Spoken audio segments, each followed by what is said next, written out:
కృష్ణ గౌడ్ గౌడకుల హక్కుల పరిరక్షణ సమితి సంఘం జాతీయ అధ్యక్షుడిని। ఈరోజు మన ఈ సుందరయ్య విజ్ఞాన కేంద్రంలో ఇన్ని వందల మంది గౌడ ఆత్మీయ సమ్మేళనానికి విచ్చేసినటువంటి నా గౌడ బాంధవులందరికీ నమస్కారాలు తెలియజేస్తున్నాను।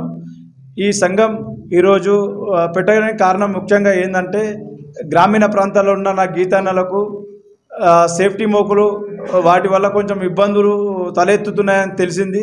అదేవిధంగా పేద విద్యార్థులకు మా సంఘం తరపున ఏదైనా చేయాలని నూతనంగా సంఘం పెట్టాము। ఈ సంఘానికి నేను జాతీయ అధ్యక్షుని ఉన్నాను। మా సంఘం యొక్క ముఖ్య ఉద్దేశం ఏంటంటే అనగారిన నా గౌడ జాతి బిడ్డల వాళ్ళ మనుగడకు ఎటువంటి ఆపద వచ్చినా ఆరక్షణంలో మేము ముందుంటాము। మా గౌడకుల హక్కుల పోరాట సాధన సమితిలో ఎవరికైనా ఏదైనా సమస్య వచ్చినా మా టీం అంతా రెడీ ఉండి వాళ్ళ సమస్య తీరుస్తాము। అదేవిధంగా గ్రామీణ ప్రాంతాల్లో ఉన్న గీత కార్మికులకు ఖచ్చితంగా టీఎఫ్టీ లైసెన్స్లు మంజూరు చేయాల్సిందిగా గవర్నమెంట్కి విజ్ఞప్తి చేస్తున్నాము।